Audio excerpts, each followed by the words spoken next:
Hello, जय हिंद, नमस्कार दोस्तों। आप सभी का स्वागत है आपके अपने YouTube channel online GK free classes में। आज के इस क्लास में हम रेलवे एनटीपीसी एग्जाम 2024 के लिए रीजनिंग के बहुत ही इंपॉर्टेंट क्वेश्चन लेकर आए हैं और ये सभी क्वेश्चन आपके रेलवे एनटीपीसी एग्जाम 2024 के लिए इंपॉर्टेंट रहेंगे। इसलिए इस प्रैक्टिस सेट को आपको कंप्लीट देखना है और इस प्रैक्टिस सेट के एंड में आपको बताना है कि आपके टोटल कितने क्वेश्चन सही होते हैं। और ये रेलवे एनटीपीसी एग्जाम 2024 के लिए चौथा प्रैक्टिस सेट होने वाला है और इन 4 प्रैक्टिस सेट से पहले हम 3 प्रैक्टिस सेट करवा चुके हैं। यदि अभी तक आपने इन 3 प्रैक्टिस सेटों को नहीं देखा है तो इन 3 प्रैक्टिस सेटों को आप प्लेलिस्ट के अंदर जाकर देख सकते हो और साथ में इस चौथे प्रैक्टिस सेट को भी आपको कंप्लीट देखना है। ठीक है, तो चलिए शुरू करते हैं आज के इस चौथे प्रैक्टिस सेट को बिना देरी के।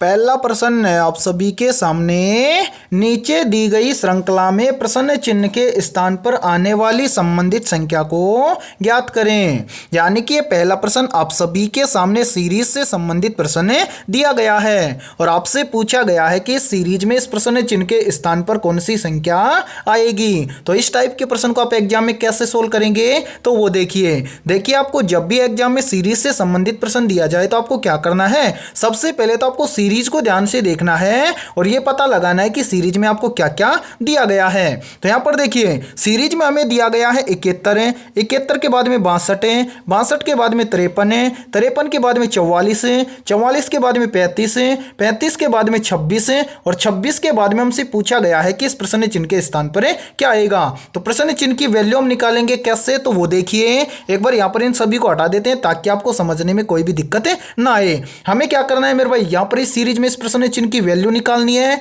तो करेंगे क्या, सबसे पहले हमें यहां पर देखना है कि 71 से यहां पर 62 कैसे बना है। तो मेरे भाई 71 से 62 कैसे बनेगा, तो यहां पर देखिए यदि हम 71 में से क्या कर दें -9 कर दें तो यहां पर बन जाएगा 62। ठीक है, उसके बाद में यहां पर देखिए 62 से यहां पर 53 कैसे बना है, तो यहां पर देखिए 62 से 53 बन जाएगा कैसे, यदि हम 62 में से भी -9 कर दें तो यहां पर बन जाएगा 53। उसके बाद में आगे देखिए 53 से यहां पर बन रहा है 44 है, तो 53 से 44 बनेगा कैसे, तो यहां पर भी देखिए यदि हम 53 में से -9 कर दें तो यहां पर बन जाएगा 44 है। फिर देखिए 44 से यहां पर बन रहा है कितना 35 है, तो 44 से 35 कैसे बनेगा, तो यहां पर देखिए यदि हम 44 में से भी क्या कर दें -9 कर दें तो यहां पर बन जाएगा 35। ठीक है, आगे देखिए यहां पर 35 से कितना बन रहा है 26 है, तो 35 से 26 कैसे बनेगा, तो यहां पर भी देखिए यदि हम 35 में से क्या कर दें -9 कर दें तो यहां पर बन जाएगा 26। ठीक है, अब यहां पर आगे हमसे पूछा गया है कि 26 से इस प्रश्न चिन्ह के स्थान पर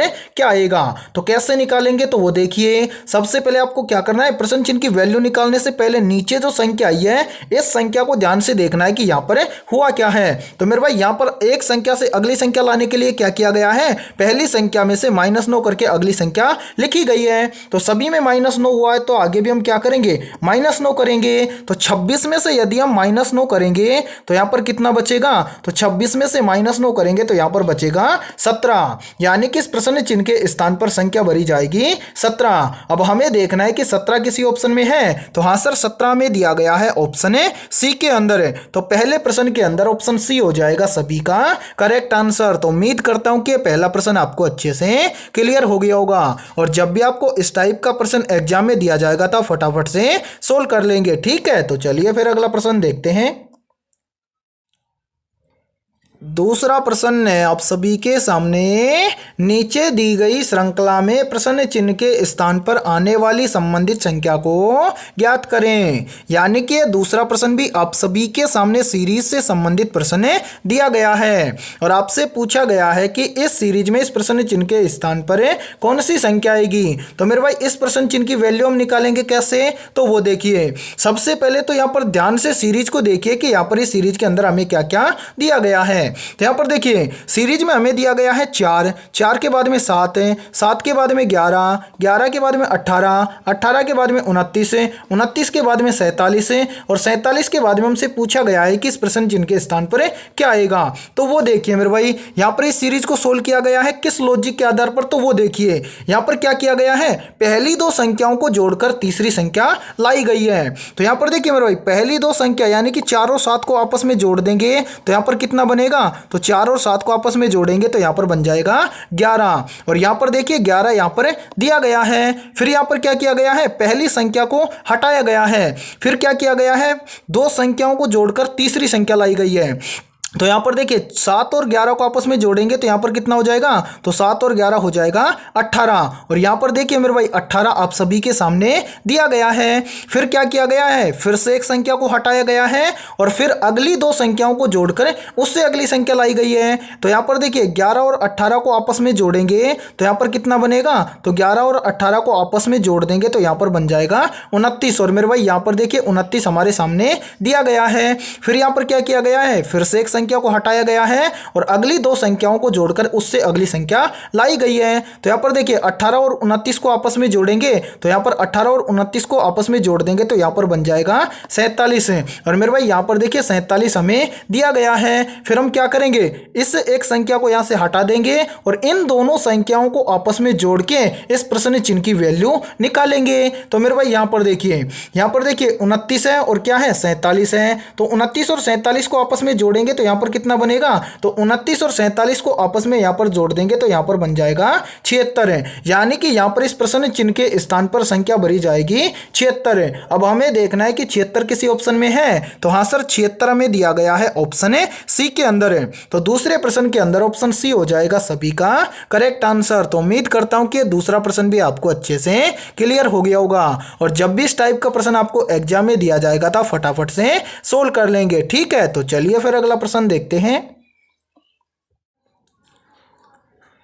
तीसरा प्रश्न है आप सभी के सामने, नीचे दी गई आकृति में कुल कितने वर्ग हैं ज्ञात करें। यानी कि तीसरा प्रश्न आप सभी के सामने काउंटिंग फिगर से संबंधित प्रश्न दिया गया है और आपसे पूछा गया है कि नीचे जो ये वाली आकृति दी गई है इस आकृति में कुल कितने वर्ग हैं। तो मेरे भाई इस टाइप के प्रश्न को आप एग्जाम में कैसे सोल्व करेंगे, तो वो देखिए जब भी आपको इस टाइप का प्रश्न एग्जाम में दिया जाए तो इसके लिए बहुत ही शानदार ट्रिक है और यदि ये ट्रिक आपको याद है तो आप ऐसे प्रश्न को मात्र 2 से 3 सेकंड में एग्जाम में सोल्व कर सकते हैं। तो देखिए मेरे भाई ट्रिक क्या है, तो वो देखिए सबसे पहले यहां पर देखिए एक बार मेरे भाई यहाँ पर हम थोड़ा सा कलर चेंज कर लेते हैं ताकि आपको समझने में कोई भी दिक्कत ना आए।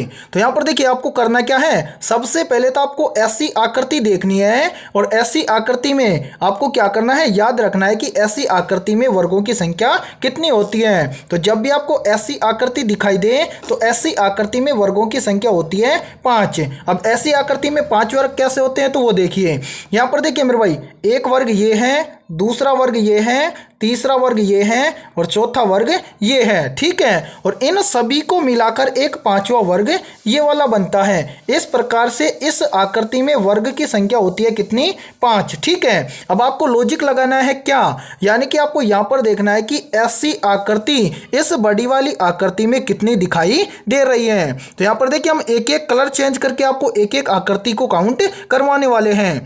तो यहाँ पर देखिए मेरे भाई सबसे पहले यहाँ पर इस बीच वाली आकृति को देखिए, यहाँ पर एक आकृति आपको दिख रही है, तो हाँ सर बिल्कुल दिख रही है। ठीक है, इसी के साथ में आपको यहाँ पर देखिए दूसरी वाली आकृति ये वाली दिख रही है, तो हाँ सर हमें ये वाली दूसरी आकृति भी दिख रही है। ठीक है, कितनी आकृति हैं ऐसी, 2 आकृति हैं, तो यहाँ पर हम लिख देंगे 2। ठीक है, एक आकृति में कितने वर्ग होते हैं, 5 वर्ग होते हैं, तो 2 का गुणा कर देंगे 5 के साथ में, तो यहाँ पर कितना हो जाएगा 5 दूना के 10।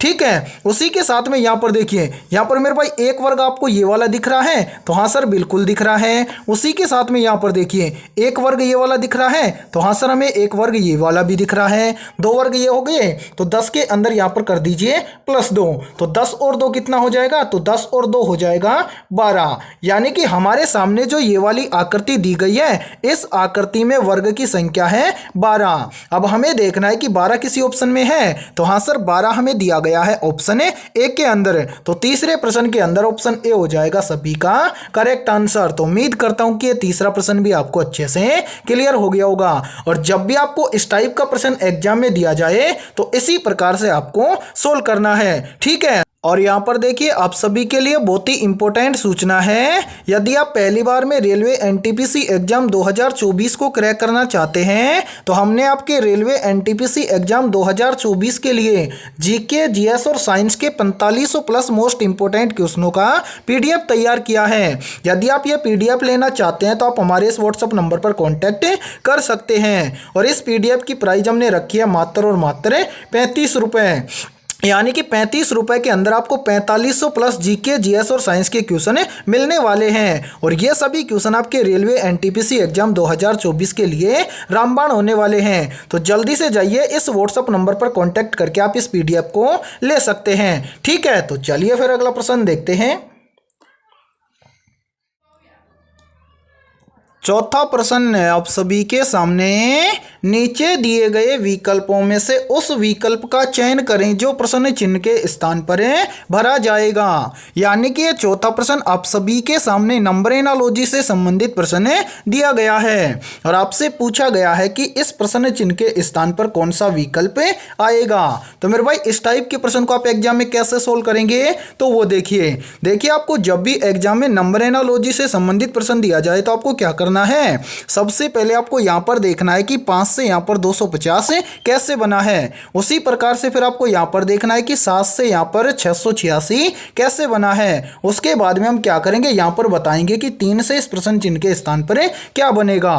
तो यहां पर देखिए इस प्रश्न को किस लॉजिक के आधार पर सोल्व किया गया है, तो वो देखिए यहां पर देखिए मेरे भाई, सबसे पहले यहां पर आपको देखना है कि 5 से यहां पर 250 कैसे बना है। तो यहां पर लॉजिक लगाया गया है क्या, सबसे पहले यहां पर किया गया है इस 5 का क्यूब। 5 का क्यूब आपको पता है कितना होता है, तो 5 का क्यूब होता है 125। अब 125 से 250 कैसे बनेगा, तो यहां पर क्या किया गया है, इस 125 का 2 गुना किया गया है। तो 125 का 2 गुना होता है कितना, 250। और मेरे भाई ध्यान से देखिए 250 यहां पर आप सभी के सामने दिया गया है।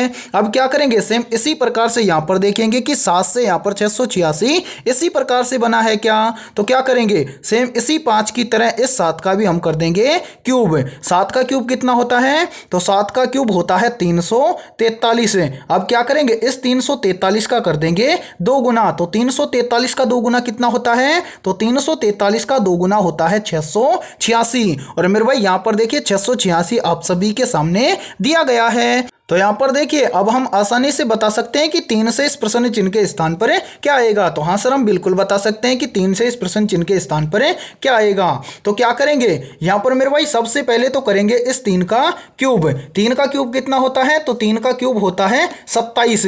अब क्या करेंगे, इस 27 का यहां पर कर देंगे 2 गुना। तो 27 का 2 गुना कितना होता है, तो 27 का 2 गुना होता है 54। यानी कि इस प्रश्न चिन्ह के स्थान पर संख्या भरी जाएगी 54। अब हमें देखना है कि 54 किसी ऑप्शन में है, तो हाँ सर 54 में दिया गया है ऑप्शन डी के अंदर। तो चौथे प्रश्न के अंदर ऑप्शन डी हो जाएगा सभी का करेक्ट आंसर। तो उम्मीद करता हूं कि ये चौथा प्रश्न भी आपको अच्छे से क्लियर हो गया होगा।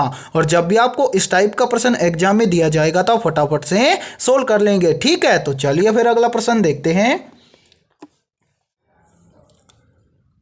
पांचवा प्रश्न है आप सभी के सामने, नीचे दिए गए विकल्पों में से उस विकल्प का चयन करें जो प्रश्न चिन्ह के स्थान पर भरा जाएगा। यानी कि ये पांचवा प्रश्न आप सभी के सामने नंबर एनालॉजी से संबंधित प्रश्न दिया गया है और आपसे पूछा गया है कि 6 का संबंध है 12 के साथ में, तो 4 का संबंध किस संख्या के साथ में होगा। तो इस टाइप के प्रश्न को आप एग्जाम में कैसे सोल्व करेंगे, तो वो देखिए आपको जब भी ऐसा प्रश्न एग्जाम में दिया जाए तो आपको क्या करना है, सबसे पहले आपको यहां पर देखना है कि यहां पर 6 से 12 कैसे बना है। यानी कि जिस प्रकार 6 से 12 बना है सेम उसी प्रकार हम यहां पर बताएंगे कि 4 से इस प्रश्न चिन्ह के स्थान पर क्या बनेगा।